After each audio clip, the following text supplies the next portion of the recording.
Hakikat rukun Islam dalam perspektif Ma'rifat Syekh Siti Jenar.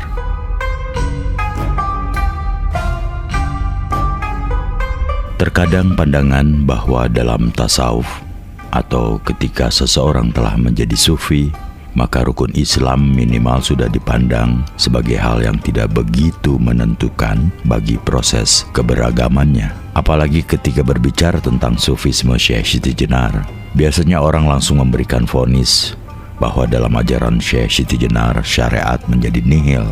Pandangan ini jelas merupakan pandangan yang tidak sepenuhnya benar, karena justru dalam perjalanan rohani menuju Allah, bagi seorang sufi, rukun Islam tetap menjadi pijakan paling mendasar bagi proses peralihan rohani menuju kesempurnaan sehingga ia sampai pada derajat al-insan al-kamil, yaitu manusia ilahiyah. Hanya saja dalam sudut pandang kesufian, rukun Islam tidak hanya berupa tindakan lahir, ia juga bukan tujuan, akan tetapi diselami maknanya secara spiritual, sehingga rukun Islam yang ada di samping menjadi hiasan lahiriah, juga merupakan aplikasi perbuatan rohani yang menentukan bagi proses perjalanannya menuju Allah. Karena pemahaman yang seperti itulah, maka bagi orang yang sudah bermakrifat, justru syariat lahir sudah tidak begitu tampak sebagai orientasi utama. Syekh Siti Jenar tidaklah menihilkan syariat, namun menempatkan syariat pada tempat yang semestinya, bukan semata sebagai acuan formal keagamaan yang membelenggu manusia. Dijelaskan juga tentang syahadat, sholat, puasa, zakat, dan haji dalam perspektif rohaniah dan ma'rifatullah, khususnya pandangan Syekh Siti Jenar. Namun, terlebih dahulu diketengahkan juga tentang prinsip keberimbangan syariat dan tarekat, serta maksud terdalam dari dua istilah tersebut menurut Syekh Siti Jenar. Untuk mengetahui keberimbangan dan aplikasi syariat serta tarekat yang meliputi juga ma'rifat dan hakikat dari Syekh Siti Jenar serta Islam Jawa umumnya, mari kita perhatikan uraian dalam serat Niti Struti Pupuh dan Danggula 11 hingga 14 yang diartikan dalam bahasa Indonesia. Maksud ajaran yang permulaan mengenai kedudukan pendeta bila mana sudah benar sesuai penempatannya, jujurnya perasaan di dalam hati tiada tabir, karena sudah waspada kedudukannya yang menyembah dan yang disembah, menjadi biasa dalam keberadaan sejati, menjadi mulia yang sebenarnya. Selarasnya yang demikian itu sebenarnya tidak terbuka dalam hati manusia yang tanpa pengetahuan dan yang masih bodoh, sungguh bodoh pemikirannya. Oleh karena itu, haruslah hati terus berusaha mengambil teladan guru kepada para pendeta yang mahir sebagai kemuliaan sejati. Maksud rasa hati yang sudah sampai pada kebenaran, kotoran diri yang sudah sirna, mencegah segala yang tidak baik, bagaikan tubuh yang cantik, yang demikian itu bila mana sudah sampai luar dalam, akhirnya selaras, bersih, tak bercampur dalam suasana yang indah, yang disebut benar-benar sirna sifat manusiawinya. Jelas sekali sebenarnya yang demikian itu sudah tak ada gusti dan hamba, karena sudah sirna rasanya. Sedangkan bagi yang tidak tahu, pengetahuan yang diuraikan tidak dapat diceritakan bagaimana cara hidupnya, sudah penuh bisa, hanya kedurhakaan yang dilakukan. Lain halnya bagi yang sudah kokoh budinya. Pupuh tersebut tampak sangat mewakili ajaran mistik dan ma'rifat Islam Jawa, terutama yang disebarkan oleh Syekh Siti Jenar dan sebagian oleh Sunan Kalijaga. Mistik ma'rifat yang secara mudahnya berarti inisiasi adalah praktik kontak spiritual langsung dengan Tuhan melalui kontemplasi atau pengalaman psikologis. Oleh karenanya rahasia dan rasanya hanya dapat dirasakan oleh pelakunya saja, dan masing-masing pelaku atau salik akan selalu memiliki pengalaman yang berbeda-beda. Namun secara jelas dan tegas dapat dinyatakan bahwa tanpa laku tanpa penghayatan langsung dan nyata, maka keadaan yang sesungguhnya dari pengalaman keagamaan, rasa agama, atau al-halawat al-iman, atau apapun namanya dari buah lelaku tersebut, niscaya tidak dapat dirasakan dan tidak bisa diperoleh. Makrifat sendiri walaupun secara umum diartikan sebagai pengetahuan spiritual, tidaklah hanya sebatas itu. Al-ilmu al-ruhi dan al-ilmu al-batini juga berarti hampir sama, pengetahuan spiritual. Dalam makrifat terdapat kenyataan yang tertangkap dalam diri kita. Dengan bermakrifat itulah komunikasi dan kontak langsung menjadi mungkin terjadi. Demikian pula pengetahuan keagamaan sedalam apapun tidaklah bisa disebut sebagai makrifat. Mendalamnya ilmu-ilmu syariat juga belum tentu sanggup mengantarkan pemiliknya sampai pada kemakrifatan. Mungkin mereka mengetahui tentang Tuhan. Ia tahu segala sifat-sifatnya melalui buku dan guru. Karena mereka hanya tahu dan tidak pernah kontak, maka hasilnya juga menjadi kurang benar. Maka dalam makrifat dibutuhkan lelaku. Dalam bahasa sufi, makrifat merupakan buah dari perjalanan atau suluk seorang kawula atau hamba kepada Tuhannya. Dari proses perjalanan itulah maka akan tercapai manunggaling kawula Gusti, wahdat al-wujud, dan diketahuinya secara jelas apa itu sangkan paraning dumadi atau inna lillahi wa inna ilaihi rojiun. Dalam hal ini, syariat bukanlah sekedar aturan-aturan formal keagamaan, yaitu yang sering hanya dibatasi sebagai fikih. Sekarang ini kata-kata syariat Islam telah direduksi hanya sebagai fikih. Aturan formal keagamaan yang dibakukan dalam berbagai karya hukum keagamaan oleh manusia. Fikih sebenarnya hanyalah produk perjalanan ulama dalam sejarah Islam, bukan syariat itu sendiri. Sedangkan syariat dalam tataran makrifat adalah jalan yang harus dilalui untuk tujuan.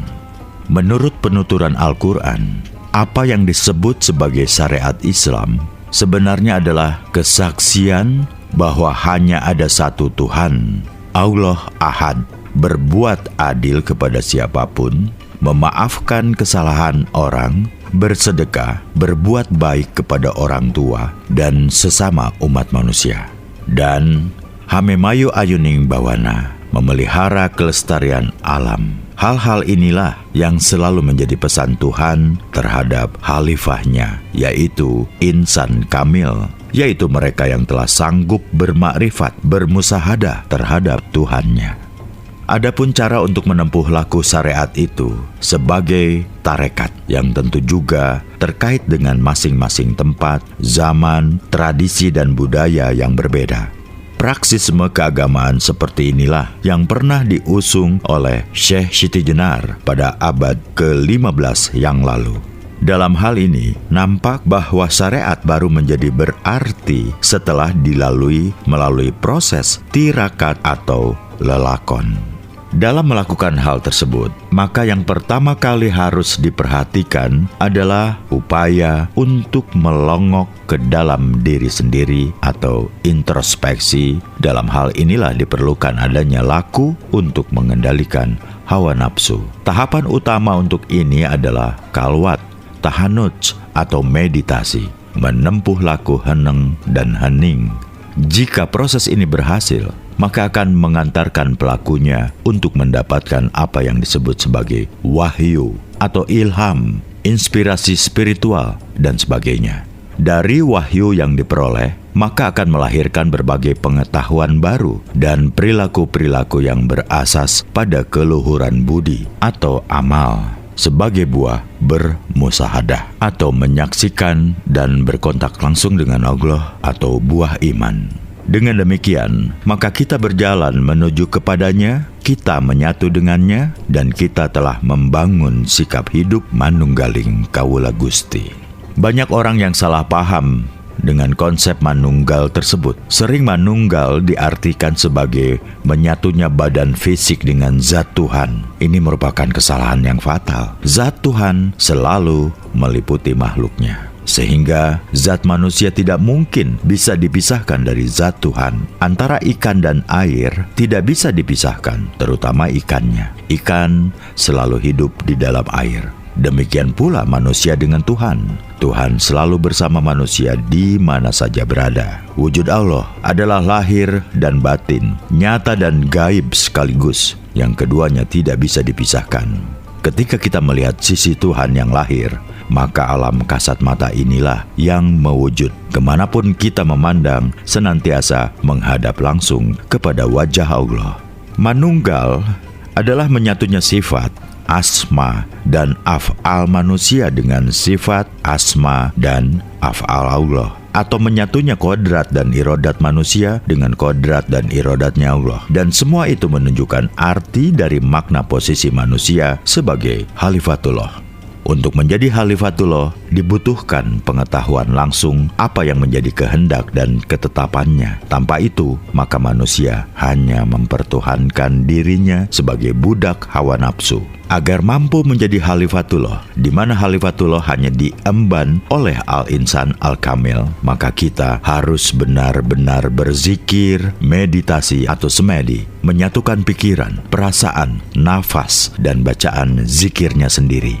Menggulung semua lubang tubuh dengan mengembalikan diri kepada Allah, menuju kondisi suwung atau kosongnya diri dari selain Allah, uninong aning unang, dengan tanpa kehilangan kesadaran.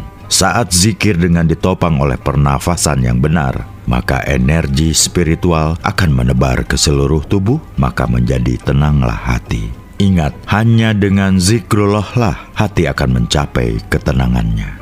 Dari pola ketenangan hati yang diperoleh melalui olah tirakat atau tarekat tersebut, maka diharapkan kita memasuki kondisi hakikat atau pengenalan diri yang sesungguhnya. Man arafa nafsahu, faqad arafa robahu. Pada tataran ini, semua ucapan, perbuatan, dan tindakan haruslah dipahami maksudnya, arti dan tujuannya. Dan pada tahapan inilah seluruh ketakjuban terhadap fenomena syariat zohir terjadi. Yang terpenting dari berbagai fenomena keagamaan yang membutuhkan ketakjuban hakikat ini adalah syahadat, takbir, atau sholat, puasa, dan haji, dan perjumpaan dengan Allah. Masih bicara tentang hakikat rukun Islam dalam perspektif Ma'rifat Syekh Siti Jenar. Kali ini tentang sholat.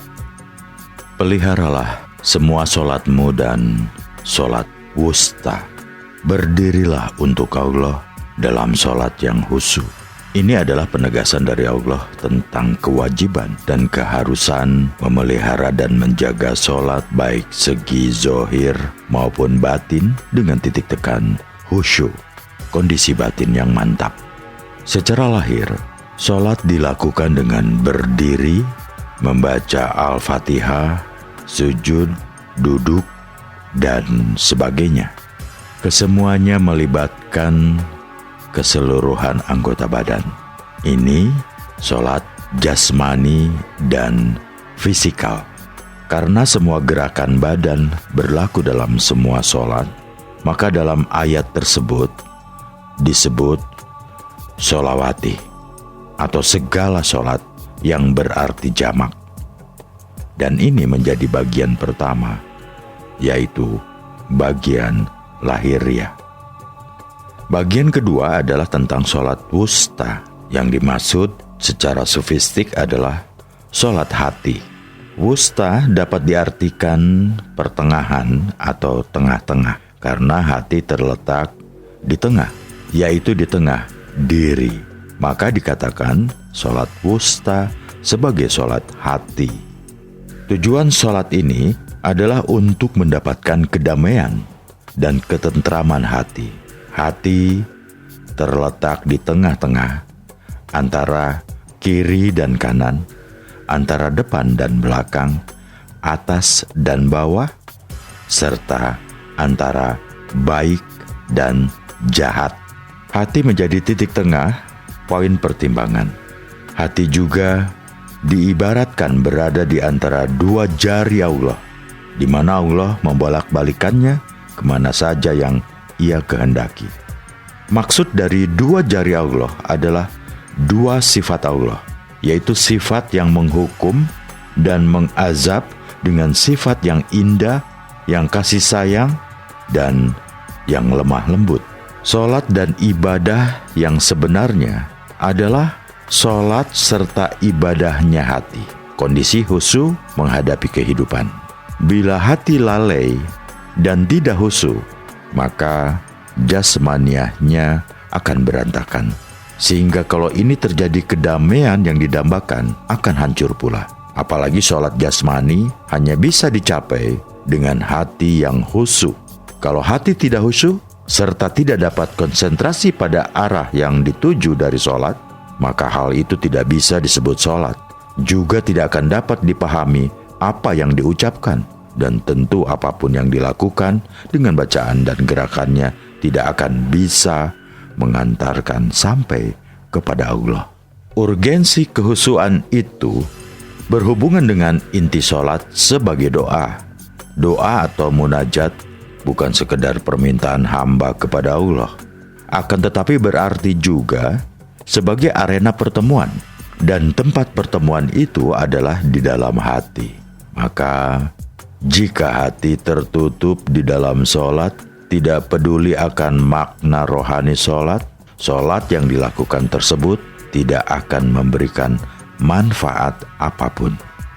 Karena semua yang dilakukan jasmaninya sangat tergantung kepada hati sebagai zat untuk badan. Sabda Rasulullah, ingatlah bahwa dalam tubuh itu ada sekeping daging.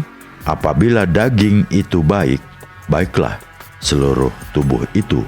Dan apabila ia rusak, rusak pulalah semua tubuh itu. Daging itu adalah hati. Kehusyuan hati akan membawa sholat yang menghasilkan kesehatan hati. Sholat khusyuk akan menjadi obat bagi hati yang rusak dan jahat serta berpenyakit. Maka sholat yang baik haruslah dengan hati yang sehat dan baik pula, bukan dengan hati yang rusak, yaitu hati yang tidak dapat hadir kepada Allah. Jika sholat dari sisi jasmaniah, fisik, memiliki keterbatasan dalam semua hal, baik tempat, waktu, kesucian badan, pakaian, dan sebagainya, maka sholat dari segi rohaniah tidak terbatas dan tidak dilaksanakan pada waktu-waktu tertentu. Sholat secara rohaniah tidak terikat oleh ruang dan waktu. Sholat ini selalu dilakukan terus-menerus sejak di dunia hingga akhirat. Masjid untuk sholat rohani terletak dalam hati. Jamaahnya terdiri dari anggota-anggota batin atau daya-daya rohaniah yang berzikir, membaca al-asma al-husna dalam bahasa alam rohaniah. Imam dalam sholat rohani adalah kemauan atau keinginan atau niat yang kuat, dan kiblatnya adalah Allah. Inilah sholat tarek dan sholat daim yang diajarkan oleh Syekh Siti Jenar. Nah, sholat yang demikian itu hanya dapat dilakukan oleh hati yang ikhlas, hati yang tidak tidur dan tidak mati. Hati dan jiwa seperti itu kekal dan selalu beribadah atau sholat ketika jasmaninya sedang tertidur atau terjaga.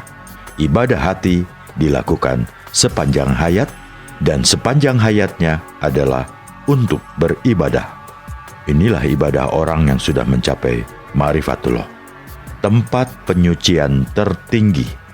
Di tempat itu, ia ada tanpa dirinya karena dirinya telah fana, telah hilang lenyap. Ingatannya yang teguh dan suci tercurah hanya kepada Allah. Namun, tentu saja ini berlaku setelah semua sholat-sholat fardu dan nawafil dilaksanakan secara konsisten. Jadi tempat suci tersebut baru bisa dijangkau setelah semua sholat syariat itu sempurna, lalu masuk ke dalam sholat torekot dan ma'rifat. Maka tidak bisa diartikan bahwa jika sudah berada di tingkatan ini, lalu tidak melakukan sholat sama sekali. Bahkan sering dalam sholat itulah mereka mengalami fana dan munajatnya sehingga ibadah yang dilakukannya itu menyita banyak waktu. Hanya saja, bentuk sholat dalam arti gerakan dan bacaan tertentu sudah tidak mengikat lagi. Sholat ditegakkan atas kemerdekaan rohani dalam menempuh laku menuju Allah. Pada tingkatan ini, tidak ada lagi bacaan di mulut, tidak ada lagi gerakan berdiri, ruku, sujud, dan sebagainya. Dia telah berbincang dengan Allah sebagaimana dalam firman-Nya. Hanya Engkau yang kami sembah, dan hanya Engkaulah kami memohon pertolongan. Firman tersebut menunjukkan betapa tingginya kesadaran insan kamil, yaitu mereka yang telah melakukan beberapa tingkatan alam rasa dan pengalaman rohani sehingga tenggelam dalam lautan tauhid atau keesaan Allah dan berpadu dengannya. Nikmat yang mereka rasakan saat itu tidak dapat diungkapkan dengan kata-kata. Hanya orang yang mengalaminya yang dapat mengartikan kenikmatan tersebut. Namun mereka pun sering tidak mau mengungkapkannya. Tidak ingin membocorkan rahasia ketuhanan yang tersimpan di dalam lubuk hatinya oleh Allah. Hal tersebut sama halnya dengan hakikat takbir yang bukan semata-mata ucapan Allahu Akbar. Takbir merupakan pengucapan yang lahir dari firman Allah untuk memuji kebesaran zat-Nya. Jadi takbir sebenarnya merupakan suara Tuhan yang meminjam mulut hamba-Nya, bukan hasil dari dorongan emosional. Karenanya, takbir sejati adalah menyatakan kebesaran Allah dari af'al Allah sendiri. Takbir sejati merupakan penghayatan diri terhadap sifat Allah, dan takbir sejati adalah penyebutan namanya yang lahir dari kehendak-Nya semata. Dengan takbir yang demikian itu, maka yang lain menjadi sangat kecil dan menjadi tidak ada. Yang ada hanya Allah. Kemanapun kita menghadap, yang ada hanya wajah Allah.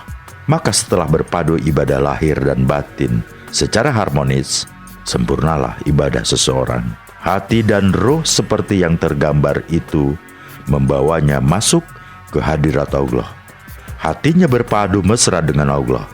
Dalam alam nyata, ia menjadi hamba yang wara dan alim. Dalam alam rohani, ia menjadi ahli ma'rifah yang telah sampai pada peringkat kesempurnaan mengenal Allah.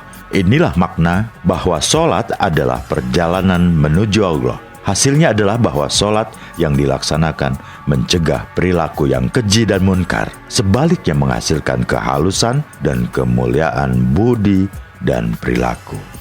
Jika sholat telah dihilangkan makna hakikatnya, maka menjadi sekedar pelaksanaan hukuman fikih sebagaimana tampak pada kebanyakan manusia saat ini. Maka sholat tersebut telah kehilangan makna fungsionalnya. Hal inilah yang telah mendatangkan kritik tajam dari Syekh Siti Jenar. Sahadat, sholat, puasa, semua tanpa makna, termasuk zakat dan haji ke Mekah. Itu semua telah menjadi palsu, tidak bisa dijadikan anutan, hanya menghasilkan kerusakan di bumi, membohongi makhluk lain, hanya ingin surga kelak. Orang bodoh mengikuti para wali, sementara kenyataannya sama saja belum mencapai tahapan hening. Syekh Siti Jenar mengkritik pelaksanaan hukum fikih pada masa Wali Songo karena ibadah-ibadah formal tersebut telah kehilangan makna dan tujuan, kehilangan arti dan hikmah kehidupan. Hal itu menjadikan semua ajaran agama yang diajarkan oleh para ulama ketika itu menjadi kebohongan yang menina-bobokan publik dengan hanya menginginkan surga kelak yang belum ada kenyataannya. Oleh karenanya Syekh Siti Jenar mengajarkan praktik sholat yang fungsional, berbeda dengan para wali pada masanya. Sholat tarek sebagai bentuk ketaatan syariat, dan sholat daim sebagai sholat yang tertanam dalam jiwa dan mewarnai seluruh pekerti kehidupan. Seseorang yang melaksanakan pekerjaan profesionalnya secara benar, disiplin, ikhlas, dan karena melaksanakan fungsi lillahi ta'ala, maka orang tersebut disebut telah melaksanakan sholat. Itulah bagian dari sholat daim. Namun ternyata, ajaran sholat fungsional tersebut tidak hanya menjadi milik Syekh Siti Jenar, di dalam suluk Wujil bait 12 hingga 13, sebuah naskah yang ditulis pada awal abad ke-17 yang disebut-sebut sebagai warisan ajaran Sunan Bonang, menyebutkan ajaran sholat adalah unggulnya diri itu mengetahui hakikat sholat, sembah, dan pujian. Sholat yang sebenarnya bukan mengerjakan sholat Isya dan Maghrib. Itu namanya sembahyang. Apalagi itu disebut sholat, maka hanyalah hiasan dari sholat daim. Hanya tata karma. Manakah yang disebut sholat yang sesungguhnya itu? Janganlah menyembah jikalau tidak mengetahui siapa yang disembah. Akibatnya dikalahkan oleh martabat hidupmu. Jika di dunia ini engkau tidak mengetahui siapa yang disembah, maka engkau seperti menyumpit burung. Pelurunya hanya disebarkan, tapi burungnya tak ada yang terkena tembakan. Akibatnya cuma menyembah ketiadaan, suatu sesembahan yang sia-sia. Maka jelaslah bahwa sholat 5 waktu yang hanya dilakukan berdasarkan ukuran formalitas hanya sebentuk tata karma, aturan keberagaman. Sementara sholat daim merupakan sholat yang sebenarnya, yaitu kesadaran total akan kehadiran dan keberadaan yang maha agung di dalam dirinya, dan dia merasakan dirinya sirna, sehingga semua tingkah lakunya adalah sholat. Diam, bicara, dan semua gerak tubuhnya merupakan sholat. Wudu, membuang air besar, makan, dan sebagainya adalah tindakan sembahnya. Inilah hakikat dari niat sejati dan pujian yang tiada putus. Ya, sholat yang mampu menghadirkan rahmatan lil alamin.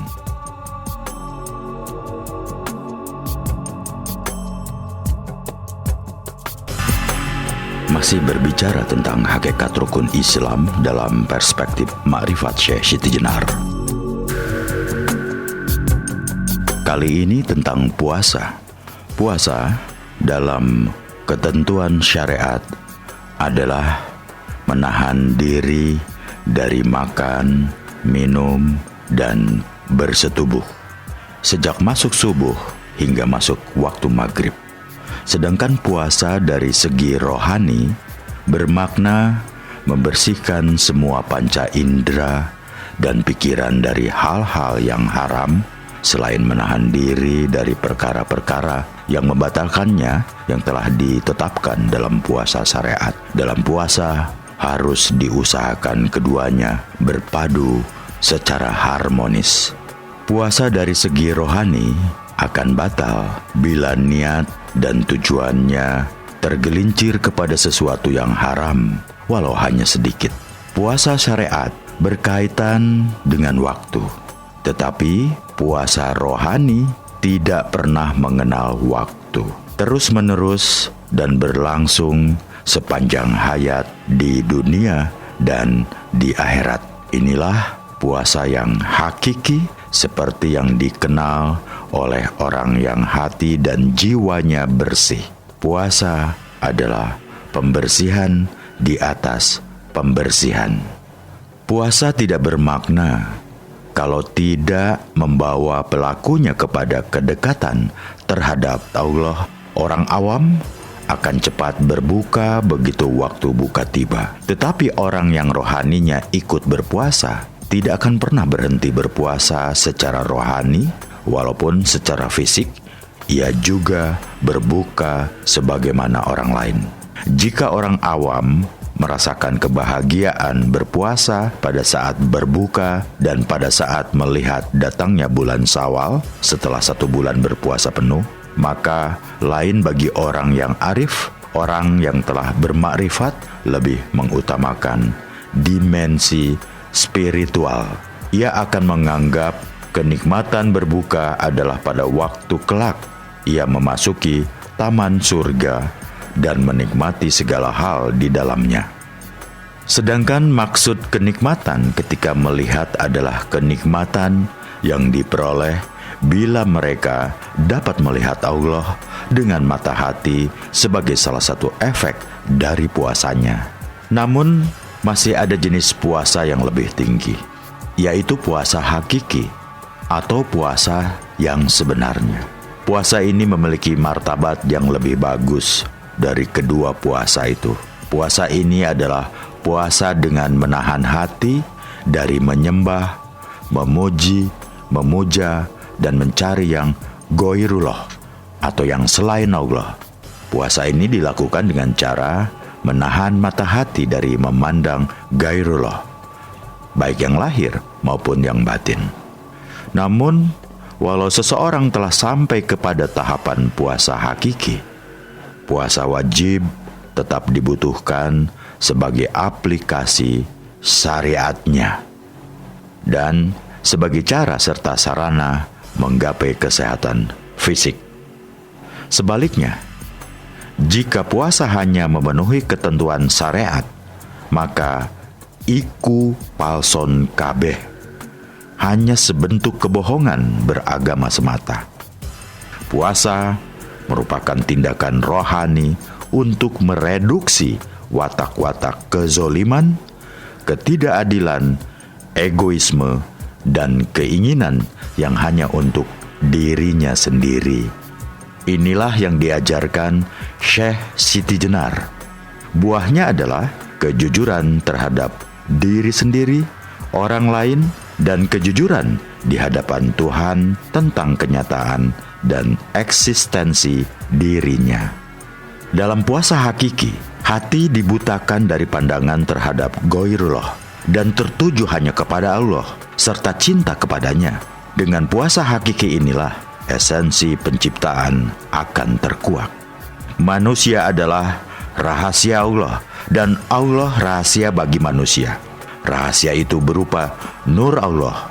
Nur itu adalah titik tengah atau senter hati yang diciptakan dari sesuatu yang unik dan gaib. Hanya ruh yang tahu semua rahasia itu. Ruh juga menjadi penghubung rahasia antara Khalik dan makhluk. Rahasia itu tidak tertarik dan tidak pernah menaruh cinta kepada selain Allah. Dengan puasa hakiki, ruh itu diaktifkan. Oleh karenanya, jika ada setitik zarah pun cinta terhadap goirullah, batalah puasa hakiki. Jika puasa hakiki batal, maka kita mengulanginya, menyalakan kembali niat dan harapan kepada Allah di dunia dan akhirat. Puasa hakiki hanyalah menempatkan Allah di dalam hati, menjalani proses kemanunggalan, menggustikan perwatakan kaula. Dengan puasa hakiki, maka kita akan menyadari bahwa sebenarnya puasa merupakan hadiah Allah untuk umat manusia. Sehingga bagi hamba Allah yang telah mencapai makrifat, akhirnya puasa wajib dan sunnah bukanlah berbeda. Secara lahiriah keduanya memang berbeda dari segi waktu dan cara pelaksanaan.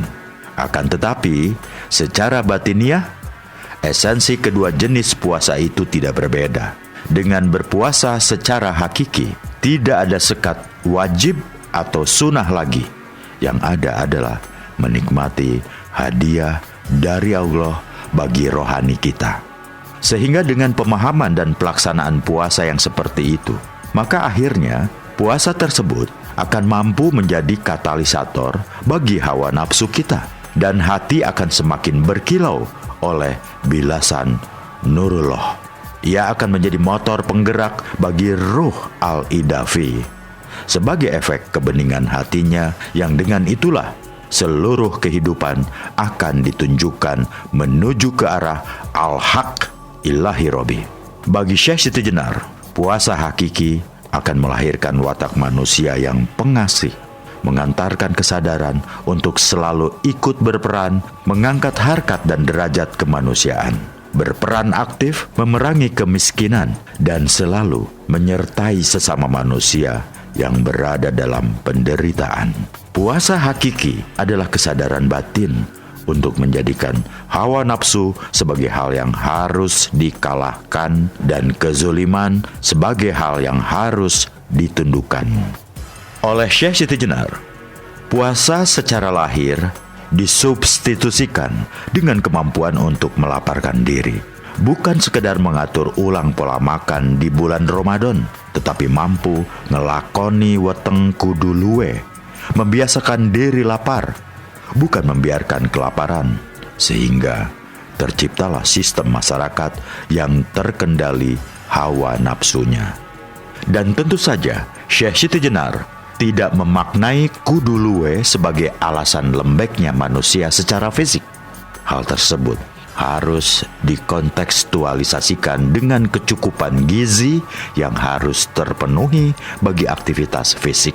Yang terpenting adalah kemauan dan kesadaran untuk berbagi, untuk tidak hanya memuaskan apa yang menjadi tuntutan hawa nafsunya.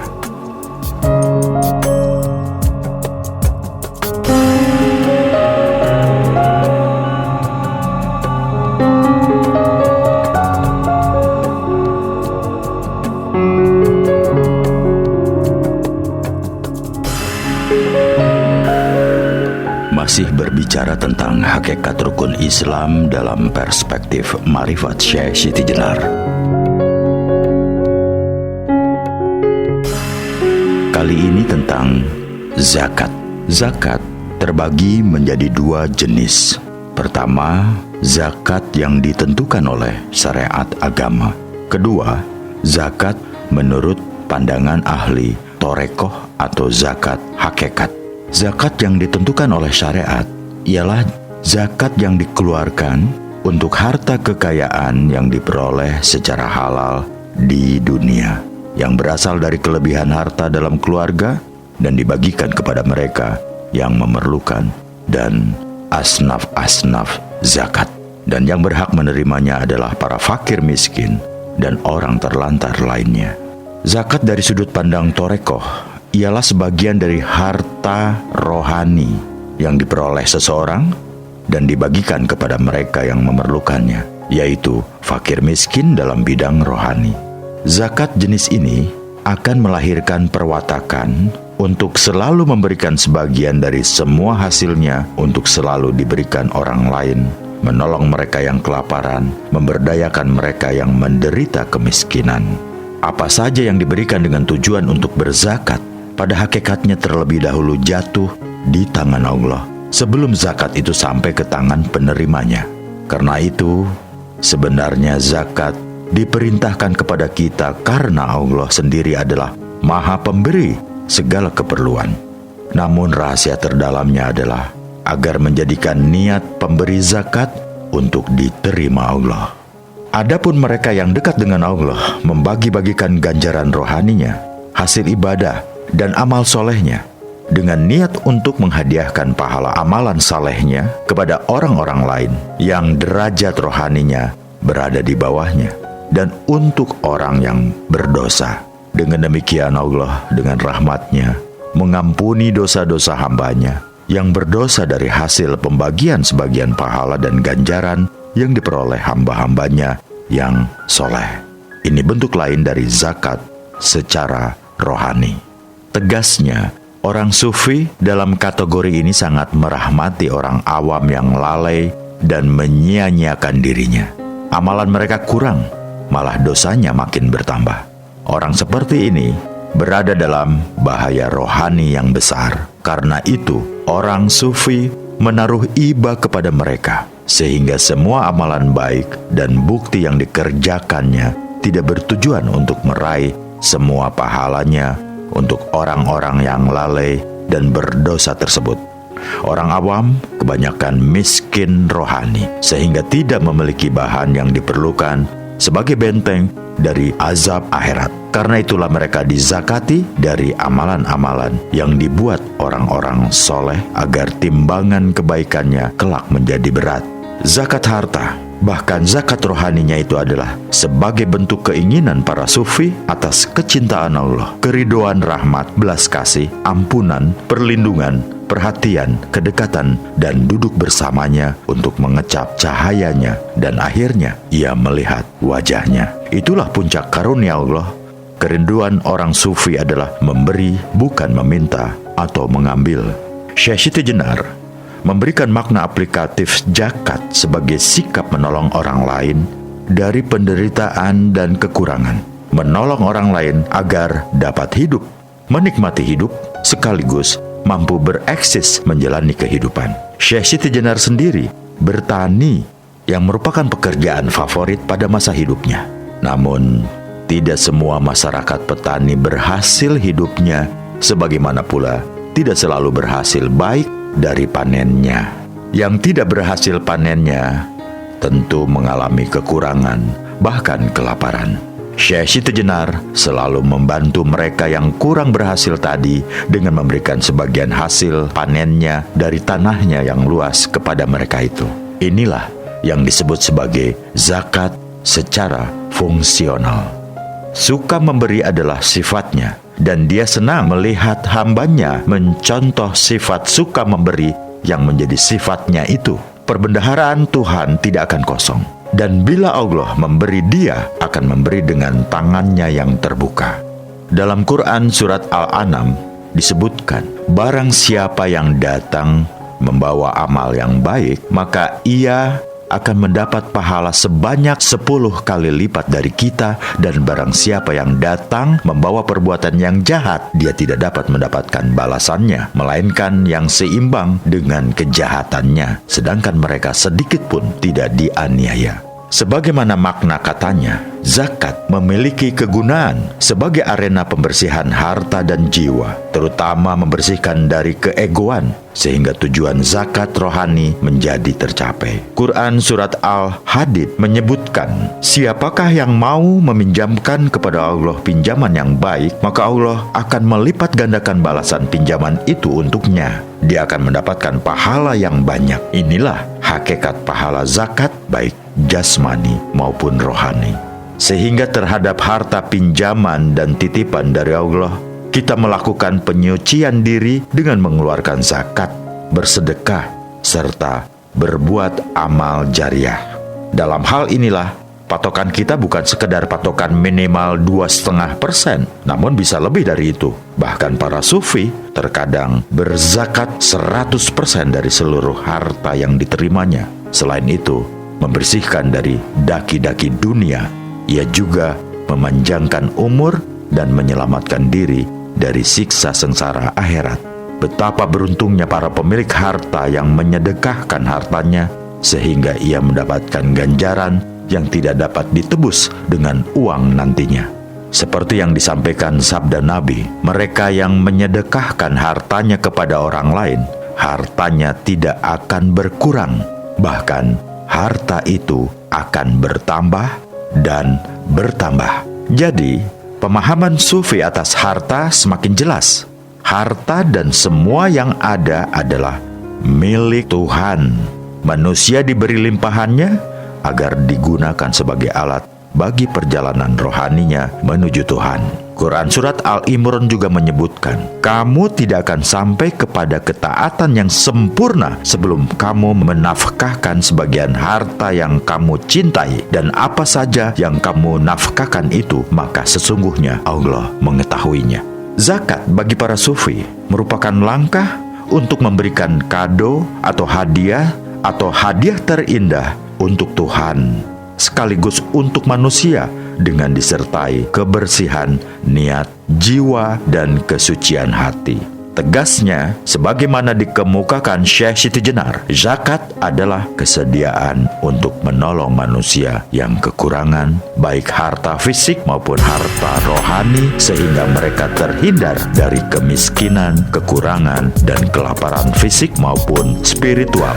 Betapa indahnya dunia jika dihuni oleh manusia sufi seperti ini. Masih berbicara tentang hakikat rukun Islam dalam perspektif Ma'rifat Syekh Siti Jenar.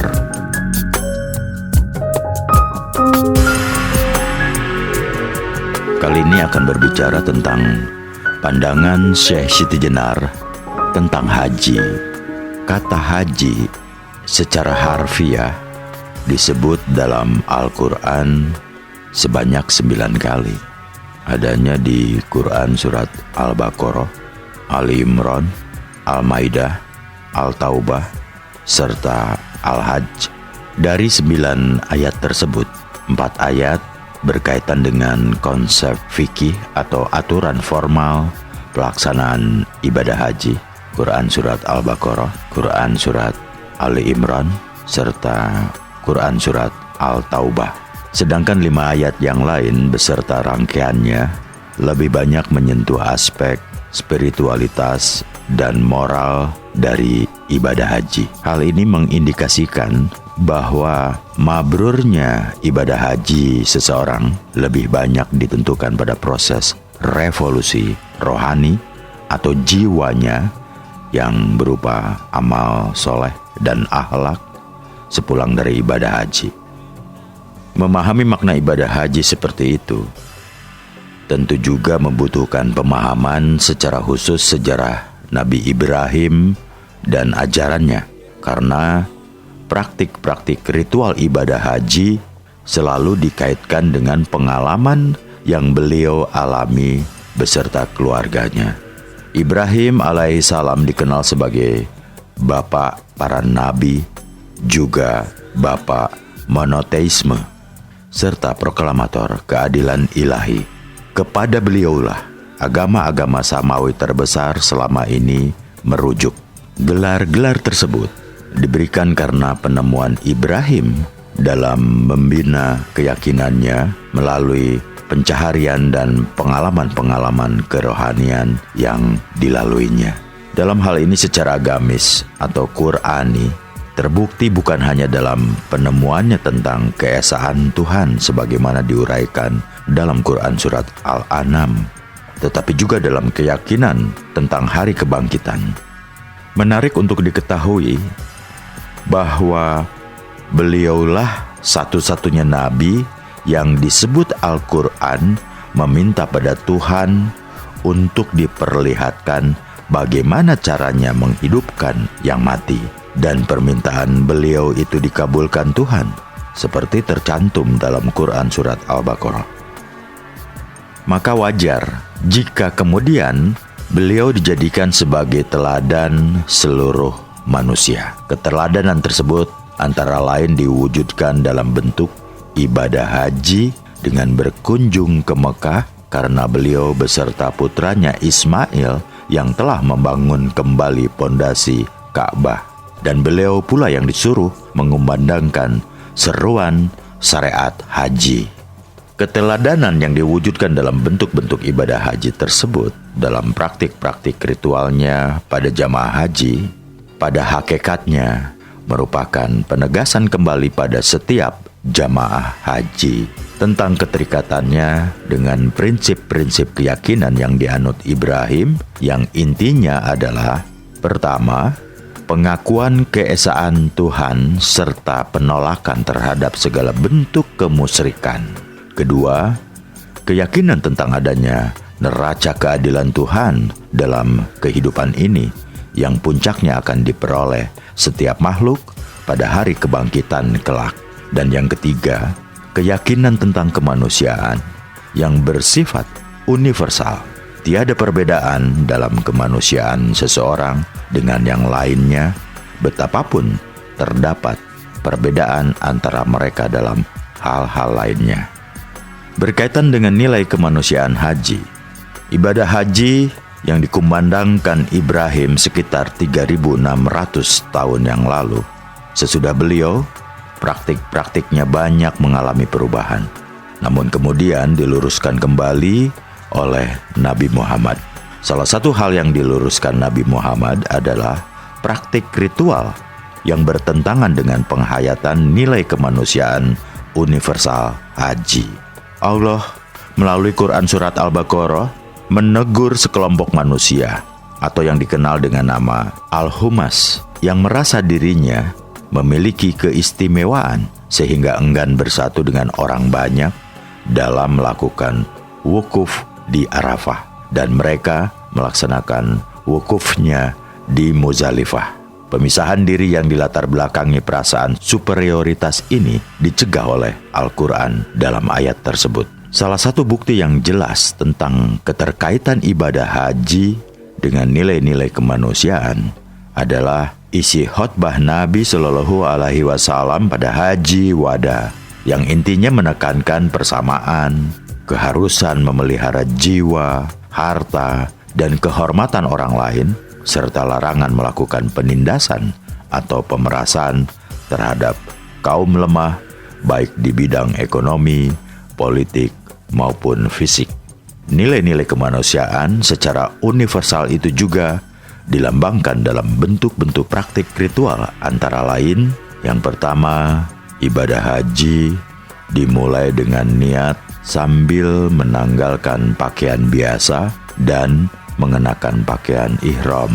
Pakaian menurut kenyataannya juga menurut Al-Quran berfungsi sebagai pembeda antara seseorang atau sekelompok dengan lainnya. Pembedaan tersebut dapat mengantar kepada perbedaan status sosial, ekonomi, dan profesi. Pakaian juga dapat memberi pengaruh psikologis bagi yang memakainya. Di Mikot Makani, tempat di mana ritual ibadah haji dimulai, perbedaan dan perbedaan itu harus ditanggalkan. Semua harus memakai pakaian yang sama. Pengaruh-pengaruh psikologis dari pakaian, derajat, dan pangkat harus ditinggalkan menuju satu kesatuan dan persamaan tujuan ibadah. Dan dengan hanya mengenakan 2 helai pakaian putih tidak berjahit itu, maka manusia harus merasa akan keterbatasannya di hadapan Yang Esa. Ia harus sadar bahwa yang dipakai pada akhir hayatnya hanyalah kain putih pembungkus tubuh. Dan selanjutnya, ia harus mempertanggungjawabkan hidupnya di hadapan Allah. Dan sikap ini pun harus membekas sampai akhir hayatnya. Kedua, dengan memakai pakaian ihram, sejumlah larangan diberlakukan, seperti tidak menyakiti atau membunuh binatang, tidak menumpahkan darah, tidak merusak tumbuhan, dan sebagainya. Ini dikarenakan manusia sebagai khalifah Allah di bumi berfungsi untuk memelihara makhluk-makhluk Tuhan yang harus memberikan kesempatan seluas mungkin mencapai dalam tujuan penciptaannya. Dilarang juga menggunakan wangi-wangian, bercumbu, ataupun berhias supaya setiap waktu menyadari bahwa manusia bukan hanya materi belaka, bukan pula birahi. Hiasan yang dinilai Tuhan adalah hiasan rohani. Dilarang pula menggunting kuku atau rambut agar ia menyadari jati diri masing-masing dalam menghadap Tuhan sebagaimana adanya. Ketiga, Ka'bah yang dikunjungi mengandung pelajaran yang sangat berharga. Di sana ada Hijr Ismail yang arti harfiahnya pangkuan Ismail. Ismail putra Ibrahim. Pembangunan Ka'bah ini pernah berada dalam pangkuan ibunya bernama Hajar, seorang wanita hitam, miskin, bahkan budak yang juga dimakamkan di situ pula. Namun demikian, budak wanita ini mendapatkan kedudukan mulia di sisi Tuhan. Ini berarti Allah memberi kedudukan kepada seseorang bukan karena keturunan atau status sosialnya, namun karena kedekatannya kepada Allah dan usahanya untuk menjadi hajar atau berhijrah atau konversi dari kejahatan menuju kebaikan, dari keterbelakangan menuju peradaban. Keempat, setelah selesai melakukan tawaf di Ka'bah, dilakukan sa'i. Di sini kembali sosok Hajar dimunculkan melalui prosesi pencarian air untuk putranya yang memiliki arti tentang keyakinannya yang sangat kuat akan kebesaran Allah bagi manusia yang mau berusaha. Kegersangan alam tidak membuatnya berpangku tangan menanti hujan turun dari langit. Namun ia berjalan mondar-mandir demi mencari air kehidupan. Hajar memulai usahanya dari Bukit Safa yang berarti kesucian dan ketegaran sebagai lambang bahwa mencapai kehidupan harus dengan usaha yang dimulai dengan kesucian dan ketegaran serta berakhir di Marwah yang berarti ideal manusia, sikap menghargai, bermurah hati, dan memaafkan orang lain.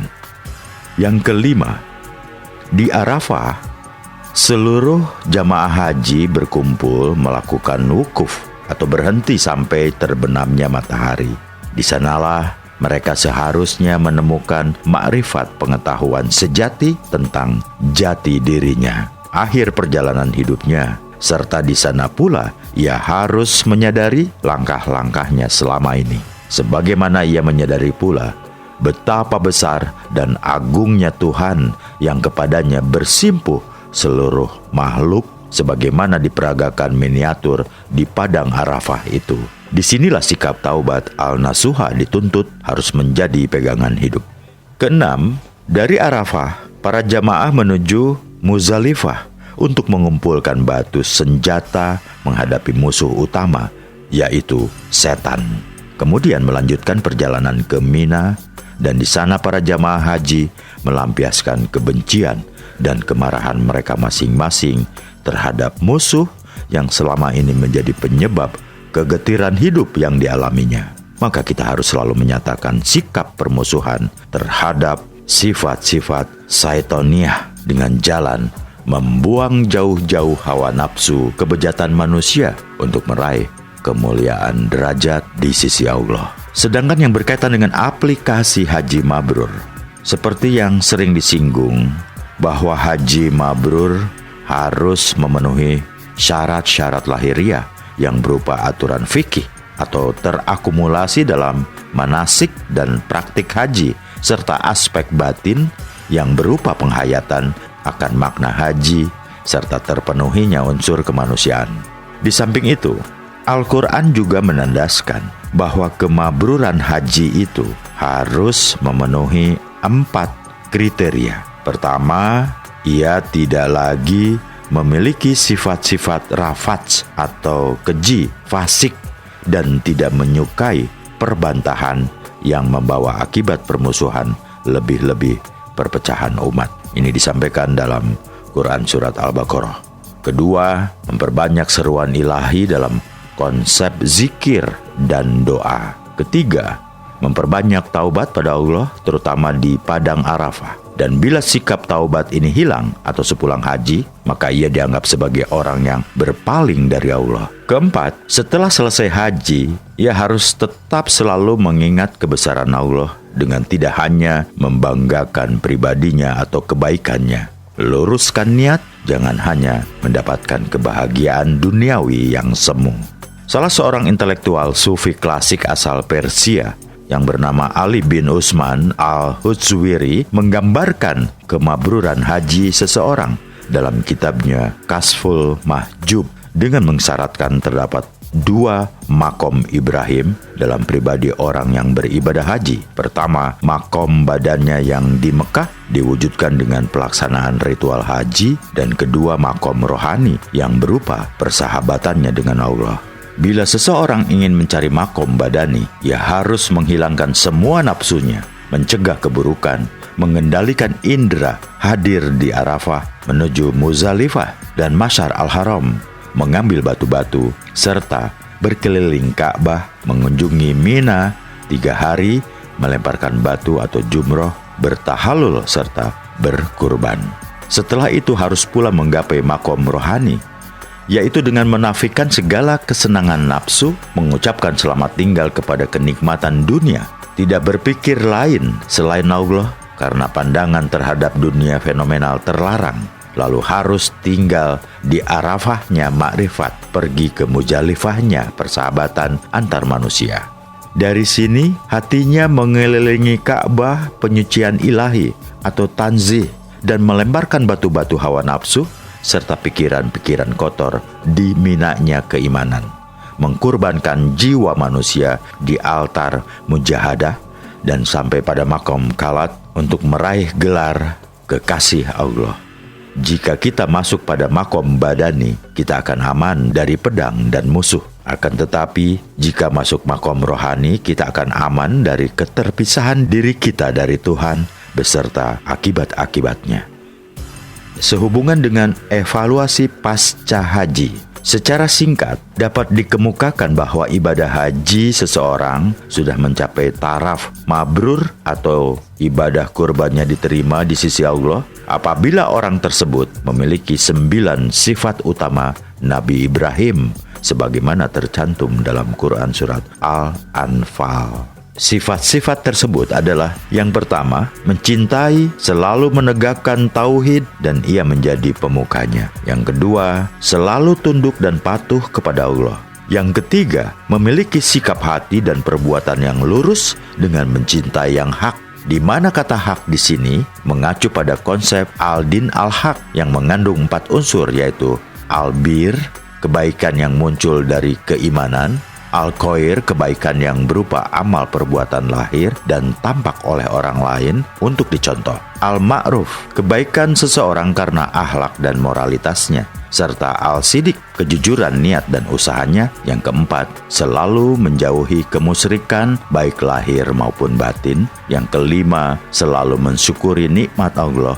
Dan yang keenam, menjadi petunjuk ke arah jalan lurus dengan amar ma'ruf nahi munkar. Yang ketujuh, menjaga keseimbangan tujuan kebahagiaan hidup dunia akhirat. Yang kedelapan, termasuk kelompok golongan orang soleh dengan kriteria keimanan yang melahirkan rasa takwa, keislaman melahirkan sikap tawakal, keihsanan yang melahirkan sikap ikhlas, dan yang kesembilan, ia harus mau menyandang sifat-sifat kerasulan, yaitu sidik atau memegang panji kebenaran, tablik atau menyampaikan kebenaran yang diyakininya, amanah atau terpercaya dalam segala hal, dan fatonah atau cerdik dalam arti memiliki sikap bijaksana.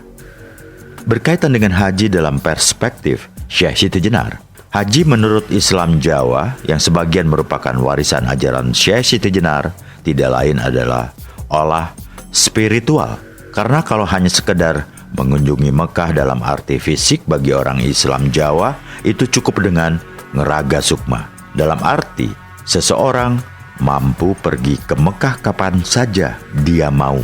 Oleh karenanya bagi mereka, Mekah letaknya bukanlah sebatas geografis, yaitu terletak di dataran Arab Saudi.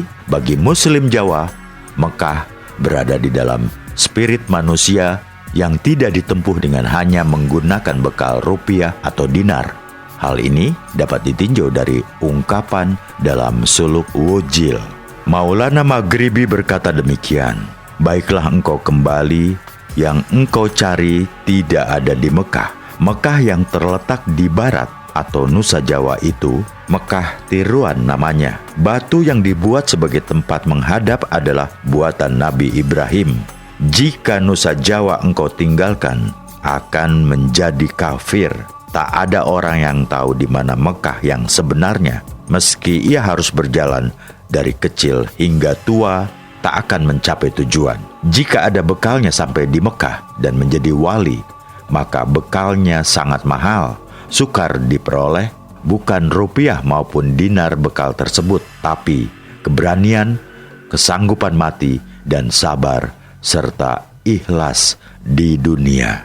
Dari penuturan dalam suluk wujil tersebut jelas bahwa haji adalah olah spiritual untuk mencapai keyakinan hidup yang hak, yaitu berani dan sanggup mati dalam kebenaran serta sabar dan ikhlas dalam hidup di dunia, di mana ruh masih terpenjara dalam badan wadah ini. Hidup ikhlas adalah hidup yang tidak terkontaminasi nafsu berebut kuasa, harta, dan kelezatan hidup di dunia. Maka keikhlasan menjalani hidup menjadi tujuan dari haji. Untuk dapat ikhlas perlu laku atau olah spiritual. Untuk mampu memperoleh laku yang benar, juga diperlukan keberanian dan kesanggupan memilih jalan yang diyakini benar. Sebagiannya adalah keberanian dan kesanggupan untuk hidup bersahaja dan bersih dari segala perbuatan yang tercela dan mungkar. Hati terbebas dari segala iri, dengki, dendam, kesumat, kikir, dan tamak. Pikiran bersih dari keterikatan dengan kelezatan dunia. Rohani dimerdekakan dan keberagaman tidak terbelenggu oleh sekedar formalitas, dan untuk itu semua dibutuhkan kesabaran, memiliki daya juang, dan tidak mudah menyerah dalam upaya mencapai tujuan. Tegar dan kokoh dalam perjuangan hidup yang benar, dan kemauan mempertahankan keyakinan atas kebenarannya itu. Di balik kesabaran itu juga tersembunyi kemauan menjaga harmonisme segala hal di dunia ini.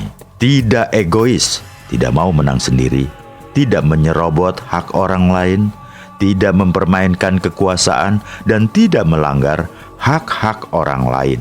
Ia selalu memperjuangkan hak hidup dengan tanpa mengorbankan hak orang lain. Ia memperjuangkan haknya sekaligus hak orang lain.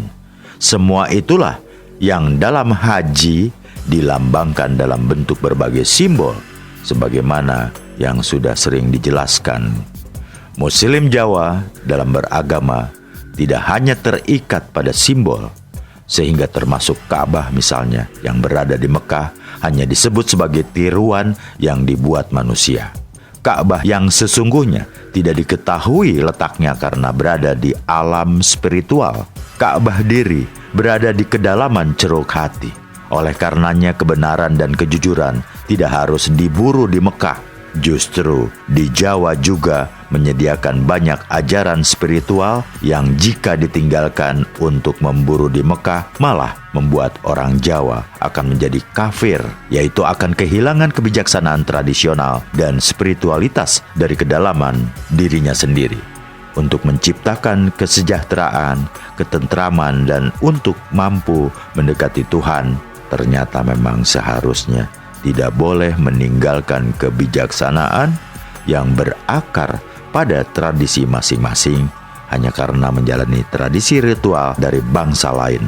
Allah menyediakan semua tempat dengan ragam hikmah atau wisdomnya masing-masing. Untuk itulah konsep keberbedaan harus disatukan dalam kerangka lita'arafu atau saling mengenal. Mereka yang mampu mengenal hikmah yang beragam itu disebut Allah sebagai mereka yang paling sanggup mencapai ketakwaan.